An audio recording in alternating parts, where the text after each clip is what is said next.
ఒకవైపు అగ్రరాజ్యం, మరోవైపు ఒక చిన్న దేశం డెన్మార్క్. గ్రీన్లాండ్ కోసం ఇప్పుడు ఈ రెండు దేశాలు తలపడే పరిస్థితి ఏర్పడింది. అదే జరిగితే అమెరికా ముందు డెన్మార్క్ నిలవగలదా అంటే నిలవదు అనే చెప్పాలి.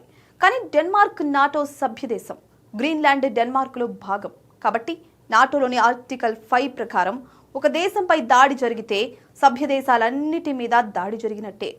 అయితే అమెరికా కూడా నాటో సభ్య దేశమే, కానీ దురాక్రమణకు దిగుతుంది కాబట్టి ఆర్టికల్ 5 వర్తిస్తుంది.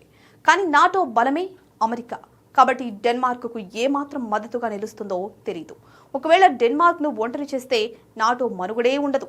ఈ విషయాన్ని పక్కన పెడితే అసలు డెన్మార్క్ సైనిక బలం ఎంత అనేది ఇప్పుడు ఆసక్తికరంగా మారింది. డెన్మార్క్ సైన్యంలో 4 విభాగాలు ఉంటాయి. వాటిలో royal Danish army, royal Danish air force, royal Danish navy, Arctic command ఉంటాయి. ప్రపంచంలో సైనిక బలాల పరంగా చూస్తే అమెరికా నంబర్ 1, డెన్మార్క్ 45వ స్థానంలో ఉంది. ఏ లెక్కన చూసినా అమెరికా ముందు డెన్మార్క్ నిలబడలేదు, నాటో రంగంలోకి దిగితే తప్ప.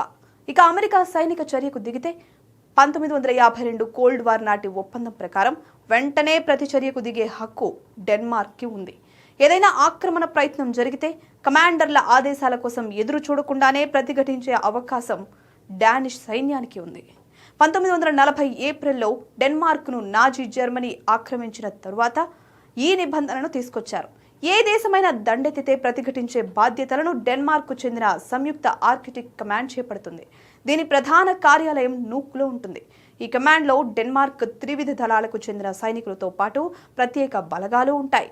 ఈ కమాండ్కు డెన్మార్క్తో పాటు 200 నాటికల్ మైళ్ల వరకు విస్తరించి ఉన్న Faroes fishery zone, Greenlandic economic zone, Greenland search and rescue region రక్షణ బాధ్యతలు ఉంటాయి.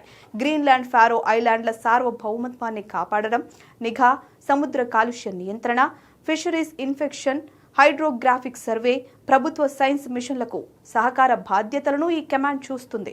దీనికి ప్రత్యేక ఆపరేషన్స్ కమాండ్ సహకరిస్తుంది.